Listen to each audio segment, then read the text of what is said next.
இன்றைக்கி முழாம்பழம் ஜூஸ் எப்படி செய்கிறதுங்கிறத பார்க்கலாம். அதுக்கு ஒரு முழாம்பழம் எடுத்துப்போம். அதில் வந்து 2 பேர் சாப்பிட்ற அளவுக்கு நம்ம ஜூஸ் செய்யலாம். முதல்ல முழாம்பழத்தை நம்ம 2ஆக கட் பண்ணிக்கலாம். நானும் சுவையான சமையலுங்கிற என்னோடய சேனல் உங்களுக்கு ரொம்ப பிடிச்சிருந்துன்னா லைக் பண்ணுங்கள், கமெண்ட் பண்ணுங்கள், சப்ஸ்கிரைப் பண்ணுங்கள். இப்போ முழாம்பழத்துலேருந்து நம்ம விதையெல்லாம் எடுத்துடலாம். எடுத்து அது ஒரு பாத்திரத்தில் போட்டுக்கலாம். போட்டுட்டு இந்த சதை பகுதியை மட்டும் எடுத்து நம்ம இன்னொரு பாத்திரத்தில் வச்சுக்கலாம். இந்த விதையெல்லாம் எடுத்து கூட நம்ம இன்னொரு சூப்பரான டிஷ் ஒன்று பண்ணலாம். நம்ம வரப்போகிற அடுத்தடுத்த வீடியோக்களில் நம்ம சூப்பரான ஒரு டிஷ் பண்ணி அதையும் காமிச்சிடலாம். இப்போ வந்து நம்ம சதையெல்லாம் எடுத்து ஒரு பவுலில் போட்டுடலாம். நம்ம இந்த மாதிரி கரண்டி வச்சு எடுக்கும்போது ரொம்ப ஈஸியாக வந்துடும்.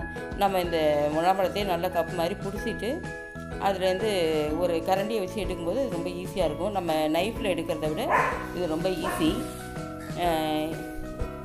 நம்ம இன்னொரு பாதி பழத்தை எடுத்து அதே மாதிரி நம்ம அதோடய சதைப்பகுதியெல்லாம் எடுத்து வச்சிடலாம். இப்போ முழாம்பழ சீசன், இப்போ முழாம்பழம் இப்போ நிறைய கிடைக்கிது. இப்போ அது மாதிரி நம்ம வாங்கி இப்போ இந்த சீசனில் கிடைக்கும்போது வாங்கி நம்ம நிறையா ஜூஸ்லாம் போட்டு குடிக்கலாம். இது இப்போ வெயிலும் ஜாஸ்தியானதுனால இந்த ஜூஸ் வந்து உடம்புக்கு ரொம்ப குளிர்ச்சி தரும். இப்போ நம்ம வந்து இன்றைக்கி முழாம்பழ ஜூஸில் வந்து 2 வெரைட்டியாக போடலாம். பால் ஊற்றியும் செய்யலாம், பால் ஊற்றாமலும் செய்யலாம். இப்போ வந்து இஞ்சி ஒரு துண்டு எடுத்திருக்கேன். இதில் ஒரு சின்ன பீஸை கட் பண்ணி நான் மிக்ஸி ஜாரில் போட்டுடுறேன்.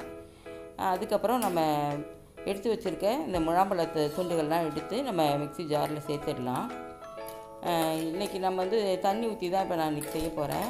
அதனால தான் எலுமிச்சம்பழம் போட்டிருக்கேன். எலுமிச்சம்பழம் போட்டால் பால் ஊற்றக்கூடாது. இப்போ நான் ஒரு 1/4 மூடி அளவுக்கு அதில் எலுமிச்சம்பழத்தையும் சேர்த்துக்கிறேன். இது கூடயே வந்து டேஸ்ட் இன்னும் ரொம்ப நல்லாயிருக்கும். அதனால தான் நான் இப்போ எலுமிச்சம்பழம் ஒரு 1/4 மூடி அளவுக்கு சேர்த்துக்கிறேன். அதுக்கப்புறம் நம்ம வந்து இது கூடயே சுகரையும் போட்டுடலாம். நான் இன்றைக்கி வெள்ளை சக்கரை தான் சேர்க்குறேன். நீங்கள் விருப்பப்பட்டால் நாட்டு சக்கரை இல்லை வெல்லம் இல்லை பனங்கற்கண்டு தேன் கூட எது வேணாலும் நீங்கள் சேர்த்துக்கலாம். உங்கள் விருப்பம் போல் நீங்கள் என்ன வேணால் சேர்த்துக்கலாம். இப்போ இது ஒரு அடி அடிச்சுட்டு வந்துட்டேன். இப்போ இது கூடயே ஒரு பிஞ்ச் ஆஃப் சால்ட்டும் கொஞ்சம் தண்ணியும் ஊற்றி நம்ம மறுபடியும் நல்லா அரைச்சிடலாம். இதை அரைச்சிட்டு வந்துட்டு அதுக்கு இப்போ ரெடி ஆகிடுச்சு. இப்போ இதை வந்து நான் ஒரு கண்ணாடி டம்ளரில் ஊற்றிருக்கேன். இது ரொம்ப சூப்பராக இருக்குது.